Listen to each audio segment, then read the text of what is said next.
लोगों ने पढ़ा था किसके बारे में, आपके एक्सटर्नल सेक्टर ऑफ इंडिया के बारे में। यही पढ़ना था, पूरा लिखूंगी भी नहीं, टाइम नहीं वेस्ट करना है। उस एक्सटर्नल सेक्टर में हम लोगों ने क्या लिया था कि एक्सटर्नल सेक्टर है क्या, कि जिस भी आप मुद्रा में, करेंसी में क्या करते हो, एक्सटर्नली ट्रेडिंग करते हो, तो उसको आप लोग बोलते हैं एक्सटर्नल सेक्टर ऑफ इंडिया। ठीक है, उसके साथ साथ हम लोगों ने पढ़ा था आपका foreign currency asset and foreign currency reserve, जिसको आप लोग फॉरेक्स भी बोलते हो, जो शॉर्ट फॉर्म होता है। देन आपने देखा था क्या कि आपने कुछ मुद्राओं के बारे में पढ़ा था कि आपकी कौन सी होती है हार्ड करेंसी, कौन सी होती है सॉफ्ट करेंसी, कौन सी होती है हॉट करेंसी, कौन सी हेटेड होती है, कौन सी चीप होती है और कौन सी डियर करेंसी होती है। इन चारों या 6 करेंसीज के बारे में आप लोगों ने क्या किया था, पढ़ाई करी थी। देन मैंने स्टार्ट किया था क्या, आपका IMF और इससे जुड़ा हुआ आपका वर्ल्ड बैंक। तो मैंने बोला था क्या, फटाफट से क्विक रिवीजन अगर IMF का लेंगे तो IMF आपका कब बन गया था, आपका 1944 में क्या हुआ था, आपकी WTO की, यानी WTO कह रही हूँ, आपकी UNO की, यूनाइटेड नेशन ऑर्गेनाइजेशन ने बोला क्या था कि 1994 में आपके USA के न्यू हैम्पशायर में ब्रेटन वुड आपका कॉन्फ्रेंस हुआ था। इस ब्रेटन वुड कॉन्फ्रेंस में आपकी इन 2 संस्थाओं का क्या किया गया था, निर्माण किया गया था। कब, 1944 में। बन 1944 में ही गए थे, लेकिन इन दोनों ने अपना वर्किंग जब स्टार्ट किया था तो इन्होंने किया था कब, अपना 27 दिसंबर 1945 से, एंड इन्होंने 1946 से अपना फंक्शन या बोलेंगे ऑपरेशन स्टार्ट किए थे, है ना। तो यहाँ तक हुआ था। मैंने आपको बताया था कि जो IMF होती है इसका मेन उद्देश्य क्या था, हम लोग क्यों बना रहे हैं। तो UNO जो यूनाइटेड नेशंस ऑर्गेनाइजेशन है, उसको सबसे ज़्यादा चिंता थी इसी बात की कि अभी जो आपका सेकेंड वर्ल्ड वॉर हुआ है उससे निपटने के लिए हम लोग क्या कर रहे हैं, जितनी भी देशों में जितनी भी बीमारियां फैली हुई हैं, ये एक ऐसी संस्था है जिसमें सारी कंट्रीज अपना रोल रखती हैं, अपने व्यूज़ रखती हैं कि हमें इस डायरेक्शन में जाना चाहिए, इस तरीके से काम करने चाहिए, ताकि इन फ्यूचर दोबारा से अगर ये सिचुएशन अराइज होती है, पहली बात तो हम उनको होने ही ना दें। दूसरी चीज़, अगर हो जाती हैं तो हमारे पास इतना फंड होना चाहिए कि हम लोग अपनी म्यूचुअल अंडरस्टैंडिंग से, या हम लोग बोलेंगे अपने मन से क्या कर सके, पैसे दे सकें, है ना। तो एक तरीके से डोनेशन का काम करते हैं ये सारे की सारी चीज़ें। फिर आपका क्या था कि मैंने बोला था कि जो आपका IMF बनता है, उस IMF में आपने 2-4 चीज़ें नोट करी थी। ये जो आपका इंटरनेशनल मॉनेटरी फंड है, ठीक, इसका क्या था कि इसमें प्रत्येक देश के 189 अगर मेंबर्स है तो प्रत्येक देश से क्या जाते हैं, एक आपके फिनेंस मिनिस्टर होते हैं, ठीक, ये क्या होते हैं, आपके गवर्नर होते हैं, किसके, आपके IMF में, है ना। और आपके एक होते हैं आपके अल्टरनेट गवर्नर, कौन होते हैं, आपके अल्टरनेट गवर्नर हो जाते हैं। ये जो अल्टरनेट गवर्नर होते हैं, जब आपके फाइनेंस मिनिस्टर नहीं होते तब क्या करते हैं, उनकी जगह में वोटिंग पावर होती है इनके पास में, तो ये कौन होते हैं, आपके RBI के गवर्नर होते हैं। क्यों, कोई ना कोई तो होना चाहिए। फिर मैंने बोला था कि अगर आप लोग किसकी बात कर रहे हैं, इंडिया की बात कर रहे हैं, कि अगर अरुण जेटली जाते हैं तो इंडिया के साथ साथ में वो किसको, आपके श्रीलंका को, आपके भूटान को और आपके किसको, बांग्लादेश को रिप्रेजेंट करेंगे। कहाँ पे जाकर के, IMF में, इंटरनेशनल मॉनेटरी फंड में जाकर के, ये तो इनका काम था। फिर IMF क्या करता है, जितने भी आपके देश बनते हैं, कंट्रीज बनती हैं, सपोज आपकी इंडिया बनी, तो इंडिया का वोटिंग राइट आपका डिपेंड करता है कि उनके पास में कितना उन्होंने SDR है। SDR यानी कि विशेष आहरण अधिकार, या इसी को आप लोग बोलते हो क्या, आपका स्पेशल ड्राइंग राइट। और इस स्पेशल ड्राइंग राइट में आपके तहत आपके जो बोला जाता है कि प्रत्येक गवर्नर को जो वोट मिलते हैं अपनी बात को सही रखने के लिए, अपना भी एक तरीके से प्रभुत्व बनाने के लिए, अपना भी इमेज छोड़ने के लिए, तो आपको 250 मत मिलते हैं प्रत्येक गवर्नर को।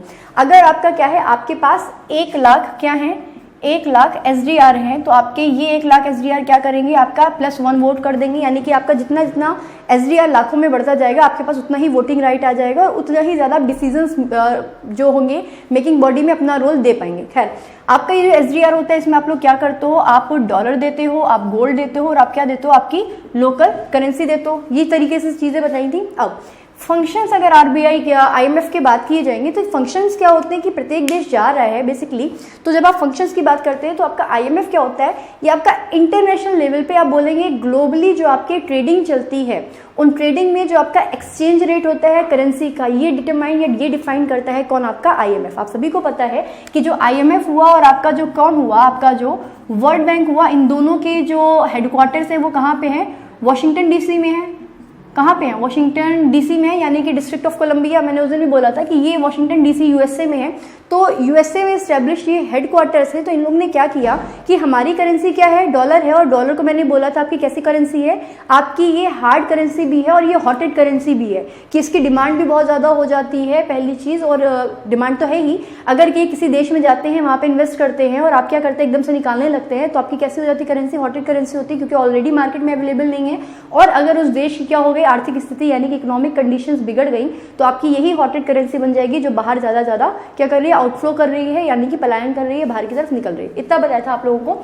फिर क्या था, ये बोला क्या कि करेंसी का क्या होता है, करेंसी एक्सचेंज रेट किसको, अब ये नई चीज़ है, इसको आप लोग नोट करेंगे कि फंक्शंस में देखेंगे क्या कि ये जो करेंसी एक्सचेंज रेट्स होते हैं आईएमएफ क्या करता है, उनको सेट करता है कि आपका कि $1 के हिसाब से आपका कितना हो गया, आपका ₹72 चला गया, है ना। तो ये चीज़ों को मैनेज करने का काम या सेट करने का काम कौन करता है, आपका आईएमएफ करता है। इसको ढंग से लिखेंगे, क्या करेंगे, फंक्शंस ऑफ आईएमएफ लिखेंगे, 2-4 चीज़ें हैं, कुछ भी नहीं है।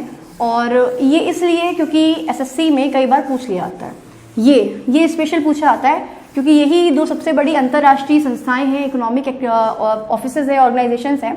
आप बोलोगे क्या, आपके फंक्शंस ऑफ IMF यानी कि इंटरनेशनल मॉनेटरी फंड।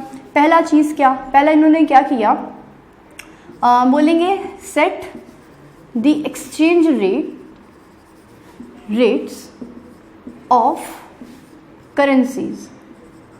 ठीक, ऐसा नहीं है कि हमारी करेंसी का रेट हम निर्धारित करते हैं कि हमारा जो रुपया है हम चाहते हैं कि वो रुपया 70 चला जाए या 72 चला जाए, ये हमारे हाथ में नहीं होता।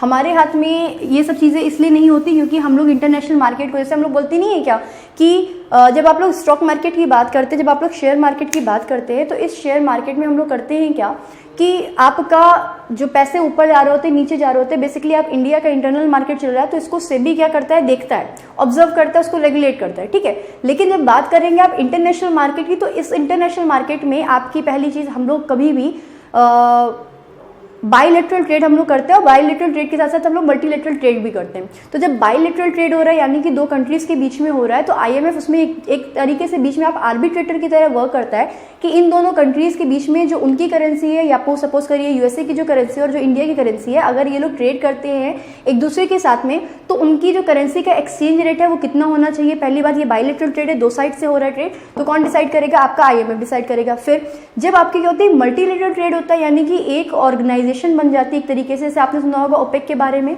Organisation of petroleum exporting countries. अगर ये ओपेक बना हुआ है तो ओपेक ये नहीं कर सकता कि वो क्या करेगा, डिफरेंट कंट्रीज को डिफरेंट रेट्स पे क्या करेगा, आपका अपना जो ऑयल है वो सेंड करेगा। यानी कि वो सारी की सारी कंट्रीज जिनके पास बहुत सारा ऑयल होता है, तेलों के भंडार होते हैं, ऑयल रिजर्व्स होते हैं, वो लोग एक साथ क्या करेंगे, उस सारे के सारे ऑयल को किसी एक कंट्री के ऊपर बाइज होकर के नहीं बेच सकते। तो वो लोग क्या करते हैं, आपके जो प्राइस फिक्स होते हैं कि आपको ये फिक्स करना है प्राइस, इसमें आपका आईएमएफ का बहुत बड़ा रोल होता है। ये पर्टिकुलरली इंडस्ट्रीज बेस्ड नहीं है कि एक इंडस्ट्री दूसरी इंडस्ट्री के साथ में कर रही है, ये है आपका कैसा, ये है आपका कैसा, ये आपका है कंट्रीज वाइज। हाँ, यहाँ पे कंट्रीज का बहुत बड़ा रोल होता है, फाइनेंशियल कंट्रीज हैं।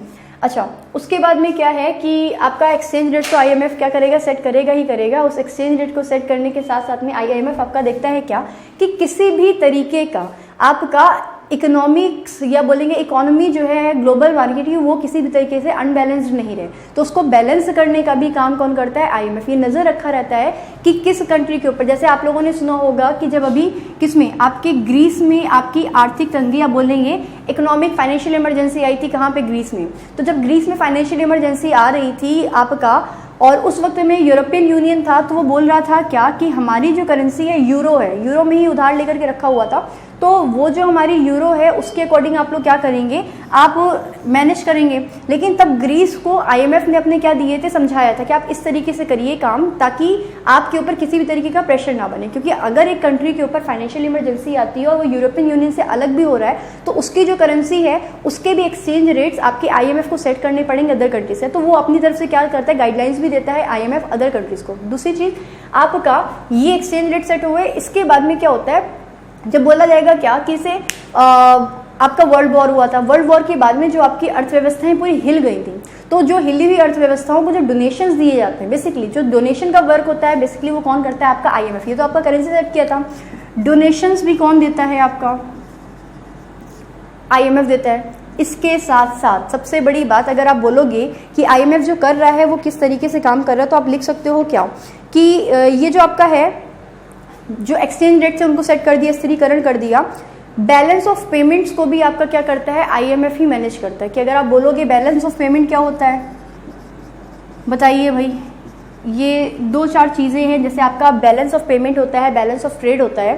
तो पेमेंट्स करने के बाद आपके कैपिटल अकाउंट में और करेंट अकाउंट में आपके पास जितना भी पैसा बचता है तो उसके आधार पे आप डिफाइन करते हैं कि हमारा जो कैपिटल अकाउंट है, नॉर्मली सिंपली बताएंगे कि हमारे यहाँ इंडिया में अगर बोलेंगे तो हमारा जो कैपिटल अकाउंट है जिससे आप लोग लॉन्ग टर्म के क्या करते हैं, ट्रांजेक्शन्स करते हैं, वो कभी भी आपका घाटे में नहीं जाता, वो कभी भी लॉस में नहीं होता। आपका जो करंट अकाउंट होता है वो हमेशा लॉस में होता है, और आपका जो कैपिटल अकाउंट होता है वही करंट अकाउंट को क्या करता है, मैनेज करता है। वो क्या करेगा, अगर करंट अकाउंट में इस ईयर में, इस फाइनेंशियल ईयर में कभी भी कमी हो रही है, क्या करने के बाद, ट्रेड करने के बाद एक्सपोर्ट और इम्पोर्ट का जो आपका अवशेष या शेष होता है, जो बैलेंस होता है, उसी को आप लोग बोलते हो क्या, बैलेंस ऑफ पेमेंट। ठीक, तो ये जो आपका बैलेंस ऑफ पेमेंट हुआ, जो आपके करंट और कैपिटल अकाउंट्स हुआ, तो उसमें जितना भी पैसा बच रहा है उसको भी आपका मैनेज करता है कौन, आपका आईएमएफ। ये हर एक देश जो भी आपका आईएमएफ का मेंबर कंट्री है, यानी कि 189 अगर मेंबर कंट्री है तो उनको प्रतिवर्ष अपने देश का बैलेंस ऑफ पेमेंट का रिकॉर्ड जो होता है वो आपको आईएमएफ को सेंड करना होता है, आपको उसको देना पड़ता है, सेल नहीं करना पड़ता, देना पड़ता है, ताकि आईएमएफ देखे कि आपकी जो कंडीशन है ग्लोबल मार्केट में वो सही है कि नहीं है। तो इतने सारे काम के बोझ होते हैं आपके इसके ऊपर, आईएमएफ के ऊपर। अब अगर बोला जाए क्या कि ये जो आईएमएफ था, इस आईएमएफ में 189 कंट्रीज हैं, जैसे मैंने उस दिन नहीं बताया था, तो ये जो 189 कंट्रीज हैं, इन 189 कंट्रीज के मेंबर्स को कुछ ग्रुप में तोड़ दिया गया कि एक ग्रुप में आपके 4 कंट्रीज हो गई, एक में 5 कंट्रीज हो गई, 6 कंट्रीज हो गई। इस तरीके के आपके ग्रुप बना करके टोटल 25 क्या है, कंट्रीज का ग्रुप है। ठीक, ये जो 24 कंट्रीज हैं उनमें से इंडिया आता है 21 प्लेस पे, यानी कौन सी प्लेस पे, 21st प्लेस पे, यानी कि 21वें नंबर पे आपका इंडिया आता है। और उसका इंडिया के साथ साथ किसका था, भूटान का, बांग्लादेश और श्रीलंका का क्या था, रिप्रेजेंटेशन था। तो इस तरीके से आपके ग्रुप बने। तो इन ग्रुप में कौन सी कंट्रीज आएंगी, इन फ्यूचर वो रहेंगी या नहीं रहेंगी, या वो छोटी छोटी कंट्रीज, जैसे अगर आप एशिया कॉन्टिनेंट की बात करें तो एशिया में बहुत सारी कंट्रीज भी हैं। अगर आप रशिया को देखो, आप अगर चाइना को देखो, अगर आप इंडिया को देखो, तो हम लोग इंडिया और चाइना जो सबसे बड़े विश्व के सबसे बड़े मार्केट है, बाजार हैं, जहाँ की पॉपुलेशन भी ज़्यादा है, यहाँ पे लोगों को कंजम्पशन पावर भी बहुत ज़्यादा है कि वो लोग कंज्यूम भी बहुत करेंगे। और सबसे ज़्यादा अगर कोई भी देश आता है अपना बिजनेस लगाता है तो वो भी सारा का सारा काम क्या करता है, आपका मतलब उसको मैनेज करना कि ये छोटी कंट्रीज है किस कंट्री के अंडर में जाएंगी, ये भी काम किसका होता है, आईएमएफ का होता है। ठीक है, इसके साथ साथ में आपने ट्रेड का जो एक्सचेंज रेट हो गया वो भी कर लिया। आपने टर्म सुना है फॉरेन डायरेक्ट इन्वेस्टमेंट, तो किस कंट्री में कितना फॉरेन डायरेक्ट इन्वेस्टमेंट किया जाए, किस तरीके से कंट्रीज़ को प्रमोट किया जाए, क्योंकि भाई अल्टीमेटली आपका क्या है कि आपका जैसे इंडिया है, इंडिया में कुछ अगर इंफ्रास्ट्रक्चरल प्रॉब्लम होती है तो अगर हमारे पास फंड नहीं है इतने कि हम अपने इंफ्रास्ट्रक्चर को सही कर पाएँ, तो दूसरी कंट्रीज आके क्या करती हैं, ऑफर करती हैं कि आप हमसे क्या कर लीजिए, लोन ले लीजिए, इतने टर्म पे लोन ले लीजिए। तो कंट्रीज उस वक्त मौके का या तो फिर आपको वो डोनेशन देंगी, या तो फिर वो क्या करेंगी, आपसे बोलेंगी कि आपको हम इतने समय का, जैसे इंडिया का बताएं, जैसे अभी हम लोगों ने जापान के साथ में क्या किया था, हम लोगों ने यूरेनियम खरीदा था। क्यों खरीदा था, क्योंकि जापान ने ट्रस्ट किया इंडिया के ऊपर कि इस हमारे यूरेनियम का ये लोग बहुत प्रोडक्टिव यूज़ करेंगे, ये डिस्ट्रक्टिव यूज़ नहीं करेंगे, तो उन्होंने हमें ट्रस्ट बेस पे क्या कर दिया, आपका यूरेनियम दे दिया। अब ये जो यूरेनियम हमारे पास आया उससे हम इलेक्ट्रिसिटी जनरेट कर रहे हैं, क्योंकि हम अपने जो कोल्स हैं उनको यूज़ नहीं करेंगे, क्योंकि अगर हम बहुत ज़्यादा जो कोयले की चट्टानें हैं उनको बोलेंगे उसका उत्खनन करेंगे, एक्सकवेशन करेंगे, तो आपका क्या होता है, आपकी जो प्लेट्स होती हैं या पृथ्वी के ऊपर दबाव पड़ता है, प्रेशर पड़ता है, तो और उसके बाद एटमॉस्फेयर में पोल्यूशन भी बहुत ज़्यादा बढ़ता है। जैसे कि आपका बोला जाएगा कि सबसे ज़्यादा आबादी क्योंकि इंडिया और चाइना जैसे देशों की है, और इंडिया आबादी ज़्यादा होने के साथ साथ में हमारे पास टेक्निक्स भी नहीं है कि किस तरीके से हम इन्वायरमेंट को बचाएं। तो इन कंडीशंस में आपका जब बोला गया था क्या, जब आपकी कोपेन का या कोप का कॉन्फ्रेंस ऑफ पार्टीज़ का जो आपका सेमिनार हुआ था, उसमें आपका अमेरिका ने हाथ खींच लिए कि हम बहुत ज़्यादा सेक्शन पैसा नहीं देंगे इन डेवलपिंग कंट्रीज़ को कि अपनी इंडस्ट्रीज़ को अपग्रेड करें ताकि हम लोग आगे बढ़ सके। तो उस प्लेस पे जब ज़रूरत होती है कि इस कंट्री को आगे चल के ज़रूरत होगी, यहाँ पे पॉपुलेशन बहुत ज़्यादा है, तो आईएमएफ ही वो डिसीजन मेकिंग बॉडी होती है जो बताती है कि किन किन कंट्रीज़ को किस किस रेट पे क्या क्या उनको लोन देना चाहिए। तो एक तरीके से ये एक आपकी बोलेंगे कनेक्टिंग बॉडी है जो आपकी सारी की सारी कंट्रीज़ को ग्लोबल मार्केट में क्या करके रखती है, कनेक्ट करके रखती है। ठीक, तो ये तो फंक्शन है किसके, आईएमएफ के। प्रमोट किया किसको, आपके एफडीआई को क्या करती है, प्रमोट भी करती है कि यहाँ पे हमें क्या मिल रही हैं, प्रमोट्स एफडीआई की यहाँ पे हमें ज़्यादा संभावनाएं दिख रही हैं। क्योंकि आपको एक और बात बताएं, जैसे सेबी का होता है या बोलते हैं आरबीआई होता है, आरबीआई देखते हैं ना कि यहाँ पे इन्फ्लेशन हो रहा है, हमें इस चीज़ को कम करना है, इस चीज़ को ज़्यादा करना है। ठीक इसी तरीके से आईएमएफ की भी जिम्मेदारी है, वर्ल्ड बैंक की भी जिम्मेदारी है कि आपका अंतर्राष्ट्रीय जो स्तर है, लेवल है, उस पर भी आपका मंदी ना आ जाए, डिप्रेशन ना आ जाए। क्योंकि जितने भी कंट्रीज़ हैं उनमें अगर डिप्रेशन आया, अगर एक कंट्री में डॉलर, जैसे अगर आपका क्रूड ऑयल के अगर रेट हाइक हो रहे हैं इस वक्त, तो अदर कंट्रीज़ पे इसका प्रभाव पड़ रहा है, अदर कंट्रीज़ में इन्फ्लेशन पड़ रहा है। अल्टीमेटली जो आपका डॉलर है और आपकी जो अदर करेंसी उनके बीच में बहुत ज़्यादा गैप बढ़ रहा है, बहुत ज़्यादा फ्लक्चुएशन हो रहा है। तो इन सारे के सारे इतना ज़्यादा फ्लक्चुएटिव मार्केट होता है, उस फ्लक्चुएटिव मार्केट को बैलेंस करने का भी काम किसका होता है? IMF का होता है। सिंपल सी बात है। अच्छा, फिर से क्या फंक्शंस क्या है IMF के? सेट करती है एक्सचेंज रेट्स को, पहली चीज करेंसीज के, दूसरी चीज आपके डोनेशंस देती है IMF, तीसरी चीज क्या करती है? बैलेंस ऑफ पेमेंट देखती है, और उसके साथ साथ में देखती है क्या? प्रमोट करती है किसको? फॉरेन डायरेक्ट इन्वेस्टमेंट को। सिंपल लाइनों में है, बहुत ज़्यादा एक्सप्लेन नहीं किया गया है और ये इतना समझ में आया होगा। अभी क्या है आपको समझना है किसके बारे में? आपको वर्ल्ड बैंक के बारे में, कि वर्ल्ड बैंक क्या था। आपको पता है कि वर्ल्ड बैंक अभी स्थापित हुआ था, इस्टेब्लिश हुआ था कब? आपका कब आपका वर्ल्ड बैंक स्थापित हुआ था 1944 में, लेकिन ऑपरेशंस कब से स्टार्ट किए गए वर्ल्ड बैंक के द्वारा? ऑपरेशंस आपके 1946 से स्टार्ट किए गए। अब अगर वर्ल्ड बैंक की बात करी जाए तो इसकी भी जो मेंबर्स हैं वो कितने हैं? 189 है। ठीक है, कितने मेंबर्स हैं? 189 है मेंबर्स हैं। अब क्योंकि IMF और वर्ल्ड बैंक का दोनों का एक साथ में क्या हुआ था? गठन हुआ था, स्थापित हुए थे, तो ऐसा बोला जाता है कि IMF, जो बंदा IMF की सदस्यता लेगा उसको वर्ल्ड बैंक की सदस्यता मिलेगी ही मिलेगी, या जो बंदा IMF का मेंबर नहीं है वो वर्ल्ड बैंक का भी मेंबर नहीं बन सकता। अब कुछ सिचुएशन ऐसे अराइज हुई क्या कि कुछ देशों ने ऐसा किया कि वो IMF के तो मेंबर्स बन गए, उनको सदस्यता मिल गई किसकी? वर्ल्ड बैंक की मेंबरशिप मिल गई, लेकिन बाद में उन्होंने क्या किया? IMF से अपनी मेंबरशिप क्या कर दी? त्याग दी। लेकिन उन्होंने क्या बनना चाहा? उन्होंने वर्ल्ड बैंक, क्योंकि क्या करती है IMF आपको लोन नहीं देती है, IMF आपको लोन नहीं देती, IMF आपको सिर्फ डोनेशन देती है। और अगर आपको IMF का मेंबर बनना है, जब आप IMF के मेंबर बन जाओगे तब आप वर्ल्ड बैंक के बेनिफिट्स उठा पाओगे, यानी कि जो वर्ल्ड बैंक के द्वारा मिलने वाला जो लोन है आपको तभी मिल पाएगा जब आप किसके मेंबर होगे? आप IMF के मेंबर होगे। और आप IMF के मेंबर बनने के लिए आपको क्या करना पड़ेगा? आपको लोकल करेंसी में, आपको डॉलर में और आपको गोल्ड के फॉर्म में वहाँ पे रिजर्व रखने पड़ेंगे। जब आप रिजर्व रखोगे आपको तभी वोटिंग राइट्स मिलेंगे और तभी आपको क्या मिल पाएंगे? वर्ल्ड बैंक के बेनिफिट्स मिल जाएंगे।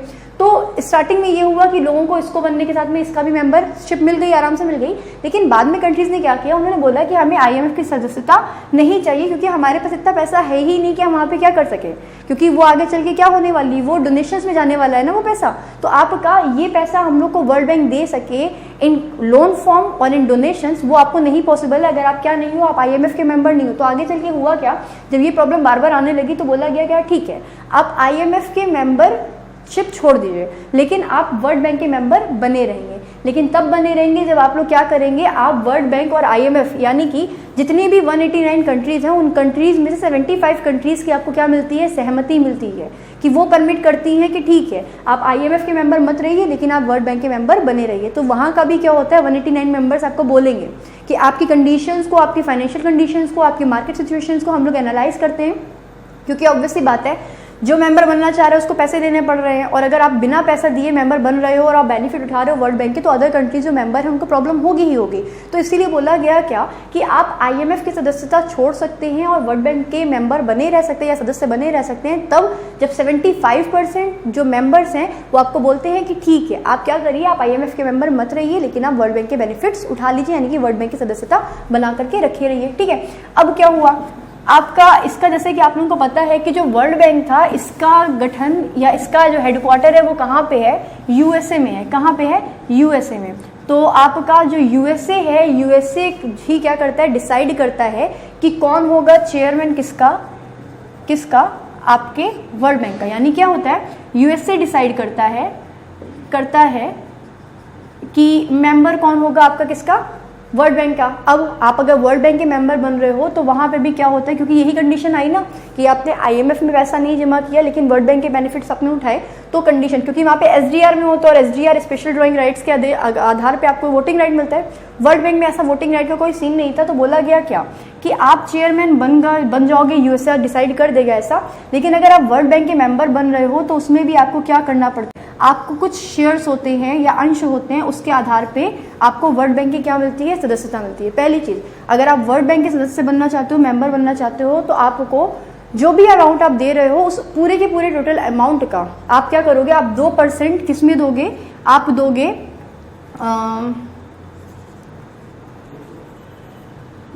डॉलर या किस में? SDR में। सिर्फ डॉलर में दोगे। किस में दोगे आप? सिर्फ डॉलर में। ठीक, पहली चीज़। या गोल्ड कर सकते हैं। ठीक, डॉलर या गोल्ड में आप क्या करोगे? 2% का शेयर दोगे। 18% शेयर आप किस में करोगे? आप लोकल करेंसी में करोगे। किस में करोगे? आपकी लोकल करेंसी में करोगे। आपकी येन है, आपकी पाउंड स्टर्लिंग है, या आपकी यूरो है। और 80% जो होता है वो क्या करता है? वो वर्ल्ड बैंक डिसाइड करता है। क्या करता है? वर्ल्ड बैंक डिसाइड करता है कि आपको किस में लेगा वो। ठीक, कि आपसे वो गोल्ड में लेना चाह रहा है, कि आपसे डॉलर में लेना चाह रहा है, कि वो आपसे लोकल करेंसी में लेना चाह रहा है। वो अप टू किसके ऊपर है? वर्ल्ड बैंक के ऊपर है कि वो जो बचा हुआ 80% है। अब इसमें आपका क्या है? आपके किस तरीके से टर्म्स है कि आपने किन विदेशी देशों से जो भी आपने लोन लिए थे उन लोनों को आपने सही समय पे आपने चुका दिया है। तो उन सब चीज़ों को ध्यान में रख करके ही क्या किया जाता है? बोला जाता है कि आपसे 80% किस तरीके से लेगा आपका वर्ल्ड बैंक। इतना क्लियर? अभी क्या था? ये तो आपने वर्ल्ड बैंक की बात में करी।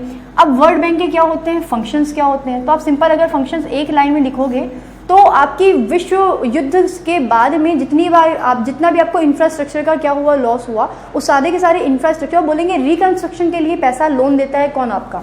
क्या करेंगे? लिखेंगे आप रिकंस्ट्रक्शन के लिए, यानी कि पुनर्निर्माण के लिए। किसके लिए? आपका पुनर्निर्माण के लिए लोन देता है। क्या करता है? लोन देता है। कौन? आपका वर्ल्ड बैंक। कौन से रेट पे? शॉर्ट टर्म के लिए। कितने लिए? शॉर्ट टर्म के लिए। ये लॉन्ग टर्म के लिए लोन नहीं देता। कितने टर्म के लिए देता है? आपका शॉर्ट टर्म के लिए देता है, लघु अवधि के लिए देता है वर्ल्ड बैंक आपको। उसके बाद बोला गया क्या कि इसका अगर देखा जाएगा कि इसके साथ साथ में आपका जितना भी क्या होता है, आपके जो एनवायरनमेंट रिलेटेड चीज़ें होती हैं, यानी कि ये तो हो गया आपका इंडस्ट्री का। जैसे आपका कोप का बोला गया सम्मेलन हो रहा है, तो उसमें कोप का जब बोला गया कि पैसा चाहिए, तो आप जब डोनेट कर रहे हो, पैसे डोनेट कर रहे हो, या बोलोगे कि आप एक देश से दूसरे देश में आप लोग सब लोग मिल करके कमेटी बना रहे हो, किसके लिए? एनवायरनमेंट के लिए। तो उस एनवायरनमेंट से रिलेटेड आपके पास अगर पैसे नहीं है, तो एनवायरनमेंट रिलेटेड जब भी आपको फंडिंग की कमी होती है, तो वो भी आपको क्या करता है? वर्ल्ड बैंक जो होता है वो आपको क्या करता है? पैसा देता है। तो आप लिखोगे क्या? एनवायरनमेंट रिलेटेड पॉलिसीज में फंड जनरेट करता है। तो वो था आपका वर्ल्ड वॉर। ठीक, उस वर्ल्ड वॉर के साथ साथ में अगर आपका ज़रूरी नहीं है कि हर बार बहुत सारे कंट्रीज ग्रुप बना करके लड़ाई करें तभी वर्ल्ड वॉर होगा। जैसे आपने सुना होगा सीरिया के बारे में, आपने सुना होगा रशिया के बारे में। रशिया क्या कर रहा है? सीरिया में आपके जो ISIS के जो भी आपके जो आतंकवादी हैं, या आपने नाइजीरिया के बारे में सुना होगा, बोको हरम के बारे में बात सुना होगा। तो ये आपके कुछ आतंकवादी संगठन हैं। ये आतंकवादी संगठन जब किसी देश की सीमा को भी ग्रहण में भी कब्जा कर लेते हैं, यानी कि बेसिकली आप बोलेंगे जो आपकी टेरर जो होते हैं, जो टेरर कॉस्ट की मतलब बोलेंगे जिनकी वजह से आपकी क्या हो गई है, जो आपका इंफ्रास्ट्रक्चर लॉस हुआ है, तो उसमें क्या होती है? उस पर्टिकुलर कंट्री का कोई भी बहुत ज़्यादा बोलेंगे रोल नहीं होता, वो रिस्पॉन्सिबल नहीं होती कि यहाँ पे ये चीज़ हो गई। ना ही कोई अदर कंट्री रिस्पॉन्सिबल होती है इस चीज़ के लिए कि आपका रशिया रिस्पॉन्सिबल होगा इस चीज़ के लिए कि सीरिया में आपके क्या है, आपके आतंकवादी आ गए। आतंकवादियों का कोई भी कंट्री नहीं होती उनकी प्रॉपर, वो बनाना चाहते हैं किसी कंट्री को। तो उन आतंकवादियों की वजह से जो भी आपका इंफ्रास्ट्रक्चर लॉस होता है, जो भी आपका एनवायरनमेंट लॉस होता है, जो भी आपका बोलेंगे जो आपका ह्यूमन लॉस होता है, उन सारे के सारे ह्यूमन लॉस, एनवायरमेंटल लॉस, आपका इंफ्रास्ट्रक्चर लॉस और आपका जितने भी मॉन्यूमेंट्स हैं, बोलेंगे जितनी भी आपकी ऐसी ऐसी चीज़ें हैं, जैसे आपने सुना होगा शार्ली एब्दो के बारे में सुना होगा। ये आपकी पत्रिका थी, आपकी फ्रांस की बहुत फेमस पत्रिका है, इनके ऊपर आपका अटैक किया गया था आतंकवादियों के द्वारा। तो इनसे जो भी डैमेज होते हैं या जो भी कंपनसेशन दिया था, ह्यूमन लॉस हुआ ना, उसके परिवार वालों को कोई कंपनसेशन देगा। तो ये सारे के सारे कंपनसेशन के फॉर्म में भी, काम में भी आपका जो वर्ल्ड बैंक है वो क्या करता है? पैसे जनरेट करता है। तो इतने सारे फंक्शंस आपके वर्ल्ड बैंक के भी हैं। इसका मार्केट से कोई रिलेशन नहीं कि ये एक्सचेंज रेट फिक्स करेगा, ये सिर्फ आपको शॉर्ट टर्म लोन्स देगा, शॉर्ट टर्म लोन्स देता है, उसके साथ साथ में आपको अनुदान भी देता है, सब्सिडीज भी देता है। कौन? आपका वर्ल्ड बैंक। ठीक, तो इतना क्लियर हुआ। अच्छा, ये तो था आपका वर्ल्ड बैंक। अब क्या हुआ? बहुत सिंपल सी चीज़ें हैं कि जो वर्ल्ड बैंक होता है, इसका हेडक्वार्टर क्योंकि यूएसए में है, तो यूएसए डिसाइड करता है कि वर्ल्ड बैंक का चेयरमैन कौन होगा। अब अगर कोई भी कंट्री क्या है आपकी यूएसए में या वर्ल्ड बैंक में क्या करती है, पार्टनरशिप लेती है या उसका मेंबर बनती है, तो थोड़े से चार्जेस वहाँ पे भी हैं कि 2% जो पैसा होता है वो गोल्ड में या डॉलर में क्या करते हैं, वहाँ पे डिपॉजिट करते हैं। क्योंकि हमेशा ऐसा पॉसिबल नहीं है कि वर्ल्ड बैंक के पास भी मनी का फ्लो बना रहे। उनका भी जो अपना एक वर्ल्ड बैंक है, यानी कि एक बैंक है, हमारा RBI है। अगर आप RBI से कंपेयर करें कि RBI के पास पैसा कहाँ कहाँ से आता है, तो आप सभी को पता होगा कि जो बैंक रेट होते हैं और रेपो रेट होता है, जो रिवर्स रेपो रेट होते हैं, इसके थ्रू आपके RBI के पास पैसा आता है। बाकी CRR, SLR, CRR के थ्रू भी RBI के पास में पैसा आता है, लेकिन SLR के थ्रू आपका पैसा नहीं आता किसके पास में, RBI के पास में। आरबीआई इतने सारे जो उसके लोग होते हैं उनको सैलरी भी देता है, ठीक। तो ये सैलरी जनरेट होती है वो किस तरीके से होती है, उनका खुद का ऑफिस होता है, इतनी सारी बिल्डिंग्स होती हैं, उनके कंस्ट्रक्शन के पैसा कहाँ से आएगा। तो जब ये वाली सारी चीज़ें उठती हैं तो उसी तरीके से आपके वर्ल्ड बैंक में होती है। तो आपको क्या करना है, कंपेयर करना है कि अगर आप वर्ल्ड बैंक आपको लोन दे रहा है, अगर वर्ल्ड बैंक आपको लोन दे रहा है तो उसके पास पैसा आ कहाँ से रहा है, ठीक है। तो ये सबसे बड़ी मुद्दा होता है। फिर आपका वर्ल्ड बैंक में जो पैसा जमा हो रहा है, जो डिपॉजिट हो रहा है, वो कितना रेट ऑफ इंटरेस्ट देगा अदर कंट्रीज़ को, ये कौन डिसाइड करेगा, ये सबसे बड़ा इशू है। तो एक्सचेंज रेट तो डिसाइड हो गए, क्योंकि अगर इंडिया है तो अपनी लोकल करेंसी में पैसा देगा। एक उन्होंने डॉलर और गोल्ड का दे दिया कि हाँ, एक डॉलर है या गोल्ड है, उसके आप उसके फॉर्म में भी क्या कर सकते हैं, पैसा डिपॉजिट कर सकते हैं 2% और 18% के फॉर्म में। लेकिन जो करेंसी के एक्सचेंज रेट होते हैं वो किसे सेट किए थे, आपके आईएमएफ ने। तो इतना क्लियर। अभी क्या है, ये 2%, 18% या 80% का डिनोमिनेशन आपको वर्ल्ड बैंक की सदस्यता के लिए पता चल गया।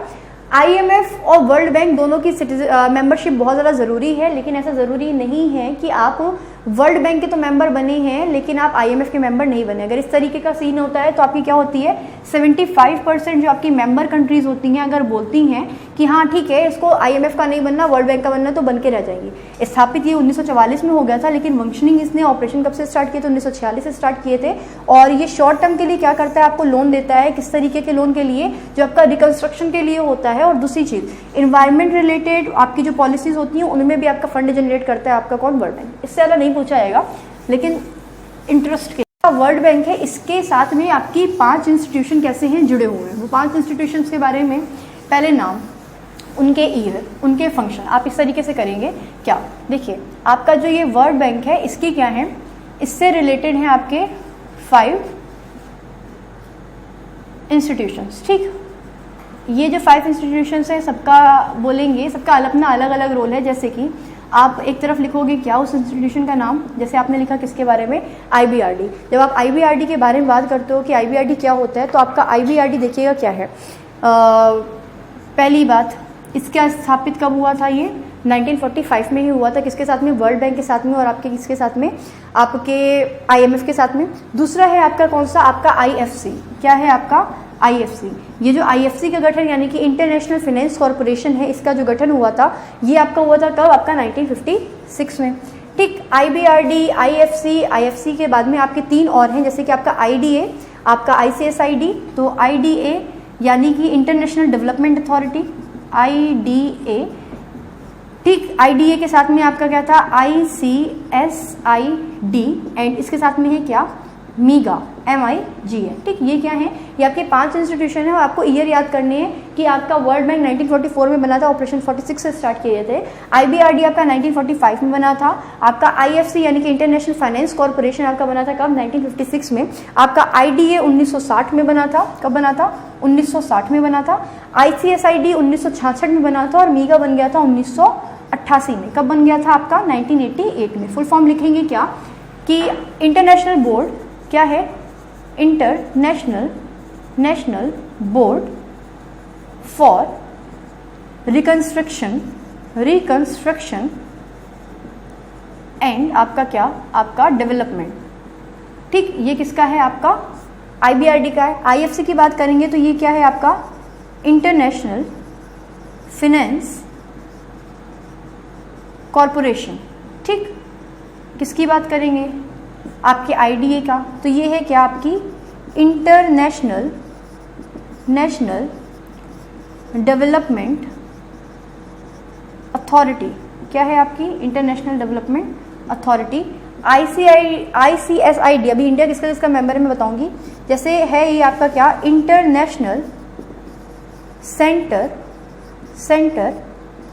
For settlement of industrial dispute, ठीक। और इसके साथ में जो आपकी मीगा है ये क्या है आपकी, multilateral investment guarantee agency. Simple सा है, मैं फिर से लिख दूंगी, इसके बारे में कुछ भी नहीं है। जैसे आपकी बात करते हैं international board for reconstruction and development की, नाम से समझ में आ रहा है कि ये जो आपका आईबीआरडी है ये क्या करता है, ये वर्ल्ड बैंक के साथ साथ में क्या करता है, आपको लोन प्रोवाइड करता है। कैसा, आपका बोला जाएगा कि शॉर्ट टर्म नहीं बोलेंगे, आप बोलेंगे इसको ये अगर वर्ल्ड बैंक आपको शॉर्ट टर्म लोन प्रोवाइड करा रहा था तो आपका जो IBRD है क्या करता है, आपको लॉन्ग टर्म लोन देता है, पहली चीज़। दूसरी चीज़, इनकी जो लोन का जो रेट ऑफ इंटरेस्ट होता है बेसिकली वो कितना होता है, 2% पर एनम होता है। कितना होता है, 2% पर एनम, यानी कि साल में आपको 2% का लोन ऑफ इंटरेस्ट देना पड़ता है, जो आपको मिलता है लॉन्ग टर्म कितना है आपका 25 ईयर्स। कितने ईयर्स आपके 25 ईयर्स। अब इन 25 ईयर्स में बोला जाता है क्या कि सॉरी नॉर्मली 25 ईयर्स होते हैं जिनमें से आप क्या करते हो, ब्रेक कर लेते हो, यानी कि 5 ईयर्स आप एक तरफ करते हो और 20 ईयर्स आप क्या करते हो, आप एक तरफ करते हो। कैसे, स्टार्टिंग के लोन मिलने के जो 5 साल होते हैं उन 5 सालों में आपको तुरंत रिटर्न नहीं मिल जाते। अगर आप कोई भी इंफ्रास्ट्रक्चर प्रोजेक्ट स्टार्ट करोगे तो तुरंत ही वो आपको रिटर्न नहीं देने लगेगा, आपको टाइम लगेगा। पहले तो उसको आप बनाओगे, उसके बनाने की कॉस्ट आएगी, फिर लोग उसमें काम करेंगे और काम करने के बाद में जब आपको रिटर्न्स मिलना चालू होंगे तब आप लोन देने के लिए आप लायक पड़ोगे। ठीक उसी तरीके से जैसे आपको एजुकेशन लोन मिलता है कि आपकी 4 साल की पढ़ाई के लिए आपने क्या किया, आपने एजुकेशन लोन लिया। अब ये जो एजुकेशन लोन आप 4 साल की पढ़ाई के लिए ले रहे हो तो आपकी अभी जॉब लगी नहीं है, तो उसके बाद में आपको 1 साल का क्या मिलता है, आपको थोड़ा सा पीरियड मिलता है, इसको हिंदी में बोलते हैं अनुग्रह पीरियड, यानी कि आपको कुछ दिन रुकने का समय मिलता है ताकि आप क्या करो, आप इस योग्य हो जाओ कि एटलीस्ट आप सैलरी पाने लगो और आप क्या कर सको, आपको इंटरेस्ट या वो जो आपकी इंस्टॉलमेंट्स बन रही है आप उनको पे करने के लिए समर्थ हो सको। तो आपको क्या होता है, जब ये 25 साल का लोन आपको मिलता है तो इसमें आपके जो 5 साल होते हैं स्टार्टिंग के, वो 5 साल आपसे कुछ नहीं बोलता आपका IBRD international board for reconstruction and development कि आप क्या करिए, हमें पैसा देना स्टार्ट करिए। लेकिन उसके बाद के जो आपके 20 साल होते हैं उस 20 सालों से आप लोग क्या करते हो, आप लोन देना स्टार्ट कर देते हो। पहली चीज, ठीक, किसके थ्रू, आपको IBRD के थ्रू। कितने परसेंट पे दिया, 2% पर एनम के लोन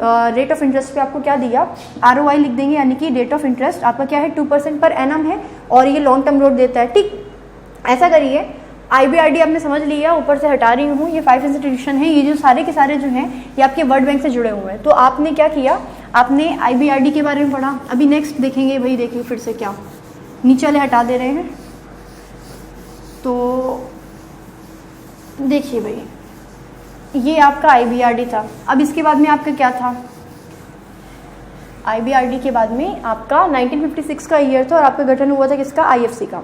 तो ये जो आपका IFC होता है यानी कि इंटरनेशनल फाइनेंस कॉरपोरेशन, क्या होता है आपका इंटरनेशनल आपका फाइनेंस कॉरपोरेशन। ये क्या है, ये आपकी वर्ल्ड बैंक की क्या है, प्राइवेट आर्म है। क्या है ये, प्राइवेट आर्म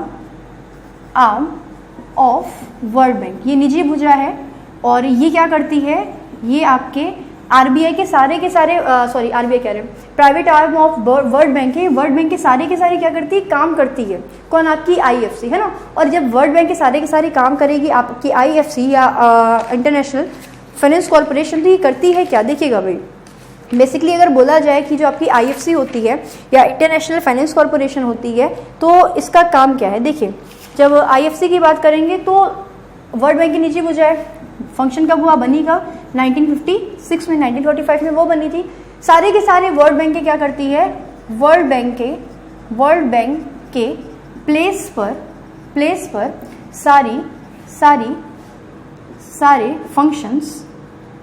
फंक्शंस करती है कि इन केस अगर वर्ल्ड बैंक के पास सफिशिएंटली फंडेड नहीं है आपका वर्ल्ड बैंक, तो आपकी क्या होगी, आपकी IFC करेगी। और सिंपल उसके साथ में क्या करती है, आपकी ये छांट के लाती है उन कंट्रीज़ को जिनको क्या है, लोन की गारंटी, लोन की नीड है, तो उनकी क्या करती है, गारंटी लेती है। कौन, आपकी IFC। फिर से आपने बोला क्या, IFC या इंटरनेशनल फाइनेंस कॉरपोरेशन, ज़्यादा नहीं पूछा जाएगा, प्राइवेट पूछा जाता है क्या कि IFC जो है वो क्या है। ये बोलेंगे वर्ल्ड बैंक की निजी भुजा कौन सी है, वर्ल्ड बैंक की प्राइवेट आर्म कौन सी, तो आप सिंपली बोलोगे IFC।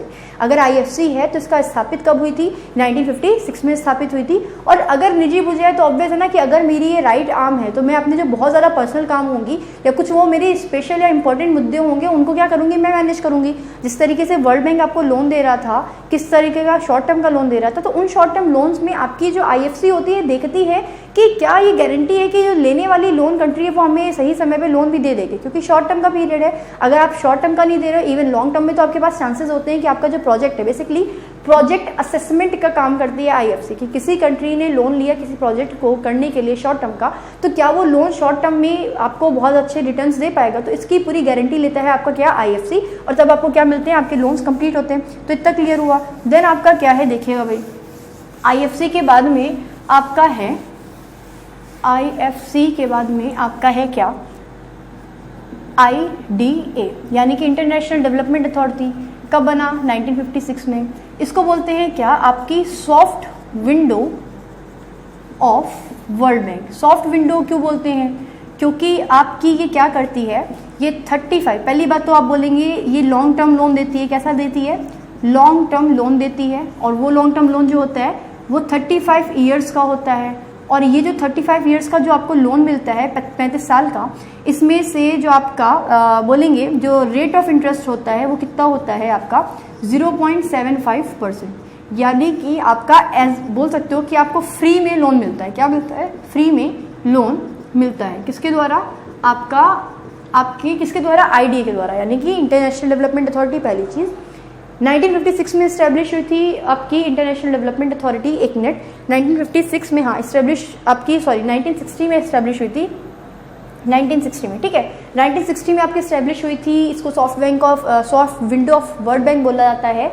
लॉन्ग टर्म लोन देती है, 35 साल के लिए लोन देती है। जो रेट ऑफ इंटरेस्ट होता है वो 0.75% होता है और फ्री में लोन मिलता है। इस तरीके से आपकी अगर देखा जाए तो इंडिया जो है, क्या है, इंडिया ने भारत आज़ाद होने के बाद 1947 के बाद सबसे ज़्यादा लोन जो लेके रखा हुआ है वो IDA, ठीक, और प्लस आप लिख सकते हो IBRD और IDA से इंडिया ने बहुत सारा क्या करके रखा हुआ है, लोन लेकर के रखा हुआ है। तो इंडिया को बहुत ज़्यादा बेनिफिट मिला है। इसको फटाफट से हटा रहे हैं।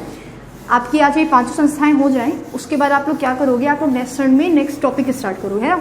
तो IDA हो गया। देन आपका क्या है, आपका है ICSID, ठीक, यानी कि international centre for settlement of industrial dispute, ठीक। क्या है, ये अंतर्राष्ट्रीय केंद्र है जहाँ पे क्या होता है, सेटलमेंट होता है। ये क्या है, एक तरीके से बोलेंगे आर्बिट्रेटर का मतलब होता है कि जब दो देशों की इंडस्ट्री, यानी कि प्राइवेट इंडस्ट्रीज, यहाँ पे पब्लिक नहीं है, प्राइवेट इंडस्ट्रीज क्या करती हैं, जब लोन लेती हैं, है ना, कंट्री की कोई लोन लेती है, और लोन लेने के बाद में आपका जब इंडस्ट्रीज के बीच में डिस्प्यूट हो जाता है, लड़ाइयाँ हो जाती हैं कि हम आपको इतने पैसे में देंगे, हमारा कॉन्ट्रैक्ट ये था, तो उन दोनों देशों के बीच में, उन दोनों कंट्रीज के बीच में जो सुलहनामा कराने वाली संस्था है वो आपकी कौन सी है, आपकी ICSID यानी कि इंटरनेशनल सेंटर है for settlement of industrial dispute. इसकी जो स्थापना हुई थी वो कब हुई थी, आपकी 1966 में हुई थी। और ये क्या होती है, आपकी बोलेंगे आर्बिट्रेटर है, यानी कि मध्य मार्गी है, यानी कि आप क्या करती है, मध्य मार्गी आर्बिट्रेटर को हिंदी में प्रॉपर एग्जैक्टली क्या बोलेंगे, एक तरीके से कड़ी है बीच की उन प्राइवेट इंडस्ट्रीज की। उनका जब लोन होता है, कोई इंडस्ट्री सेट करी जाती है किसी दूसरी कंट्री में, किसी दूसरी कंट्री के द्वारा, तो यही वो संस्था है जो क्या करती है, आपका एक तरीके से बोलेंगे सुलहनामा कराती है। तो सुलह कराने के लिए जो आपकी संस्था है वो आपकी कौन सी है, ICSID है। और इसका स्थापना कब हुई थी, 1966 में हुई थी। और ये भी क्या है, आपकी वर्ल्ड बैंक की एक बोलेंगे एक संस्था है, इंस्टीट्यूशन है। एक जो आपका लास्ट बचा था उसको आपने बोला था क्या, आपका मीगा यानी कि मल्टीलेटरल इन्वेस्टमेंट गारंटी एजेंसी। जब मल्टीलेटरल बहुत सारी कंट्रीज क्या करती हैं, एक साथ में आपका किसी कंट्री में इन्वेस्ट करती हैं, या बहुत सारे लोगों का पक्षों का समझौता या बातें होती हैं, तो उन आपको एक और बताएं, ICSID का इंडिया मेंबर नहीं है। पहली बात तो ये समझ लीजिए, इंडिया मेंबर नहीं है। इंडिया जो भी समझौते, जो भी लड़ाइयाँ होती हैं वो अपने आप से मैनेज कर लेता है, इंडिया की कंट्रीज मैनेज कर लेती हैं। हमें आर्बिट्रेटर की आवश्यकता नहीं थी, तो हम लोगों ने ICSID में क्या नहीं किया था, अपनी मेंबरशिप नहीं ली थी। मीगा की बात करें, मल्टीलेटरल इन्वेस्टमेंट गारंटी एजेंसी। जब मल्टीलेटरल कंट्रीज आपकी कंट्री में क्या करते हैं, इन्वेस्टमेंट करते हैं, तो ये वो संस्था है जो क्या करती है, गारंटी लेती है कि हाँ आपको जो मिल रही हैं चीज़ें, जो आपकी हो रही हैं वो सारी सही हो रही हैं। तो ये जो मीगा है, इसका भी मैंने जैसे लिख दिया था, ये कब हुआ था, इसकी स्थापना 1988 में हुई थी, 1988 में हुई थी, है ना। तो सिंपल सी बात है, यहीं का है या यहीं तक है आज का आपका सिलेबस। और होपफुली ये बहुत ज़्यादा हैफाजार्ड हुआ है, बहुत जल्दी में हुआ है, लेकिन आपने क्या करना है, आपने समझना होगा कि किस तरीके से फंक्शन करती है ये आपके सारे के सारे अंतर्राष्ट्रीय स्तर के जो आपके संस्थाएं होती हैं। मैंने बहुत कम शब्दों में बताया है इन सब चीज़ों को, लेकिन अगर आप प्रॉपर इसको क्या करेंगे, पढ़ाई करेंगे, या proper external environment, external economic environment देखेंगे, तो आपको पता चलेगा कि हर एक कंट्री का एक अपना अपना रोल है, उनको हर एक काम दिए हुए हैं। हमारे यहाँ भी जो बैंक्स होते हैं, कि अब आप खुद सोचिए कि अगर हमारे पास कमर्शियल बैंक्स थे, यानी कि शेड्यूल कमर्शियल बैंक्स थे, तो हम लोग को क्या ज़रूरत पड़ी थी, अदर प्राइवेट बैंक्स की। कि अगर हमारे गवर्नमेंट बैंक्स ही थे वो आपको लोन दे रहे थे, तो हमें क्या ज़रूरत पड़ी थी, प्राइवेट बैंक्स की। सिंपल है, और आपको कंपटीशन क्रिएट करने के लिए, पहली चीज़। दूसरी चीज़, आपके जो गवर्नमेंट बैंक होते हैं वो कुछ सिक्योरिटी मनी रख लेते हैं अपने पास में। आप खुद सोचिए कि SBI जैसे बैंकों को इतना सारा पैसे का नुकसान हो जाता है, तब जब उन लोगों के पास में क्या होता है, वो पूरा अमाउंट आपको देते भी नहीं है कि आपको 100% जो लोन होता है उस 100% लोन का 75% या 70% लोन ही आपको वो देते हैं, और स्टार्टिंग में ही वो आपकी डाउन पेमेंट की तरह आपकी क्या कर लेते हैं, कुछ अमाउंट आपके पास कंजर्व रखते हैं, तो आपको पूरा लोन भी नहीं मिलता है। और उसके बाद भी आपके जो गवर्नमेंट बैंक्स हैं उनमें क्या होती है, इतनी ढीला या हीला हवाली होती है, इतना मिसमैनेजमेंट होता है कि उनके लोग पैसे लेकर के भाग जाते हैं, पहली चीज़। दूसरी चीज़, कंपटीशन क्रिएट करना और बहुत सारी पब्लिक होती है उसको सेट करना, ये सारे के सारे काम होते हैं। हम लोग के बड़े लोन नहीं मिलते छोटे बैंकों के द्वारा, तो जो बड़े लोन मिलते हैं, पर्सनल लोन नहीं मिलता आपका SBI के द्वारा, लेकिन HDFC आप जाएंगे तो आपको पर्सनल लोन मिलेगा, है ना। तो ये सारे के सारे जो काम होते हैं, छोटे छोटे फंक्शंस होते हैं, प्रॉपर अगर आप उसी डिपार्टमेंट में जाएंगे तो आपको पता चलेगा। हालांकि अगर SSC के पर्सपेक्टिव से देखा जाए तो आपने जो पढ़ा कि आपका जो IMF होता है, जो आपका वर्ल्ड बैंक होता है, वर्ल्ड बैंक की जो निजी भुजाएं होती हैं, जो भी शाखाएं होती हैं, कि आपने IDA IBRD के बारे में पढ़ा, IFC के बारे में पढ़ा, IDA के बारे में पढ़ा, आपने ICSID के बारे में पढ़ा, MIO के बारे में पढ़ा, ये 5 इंस्टीट्यूशन जो हैं आपके वर्ल्ड बैंक से क्या हैं, कनेक्टेड हैं, जुड़े हुए हैं, है ना।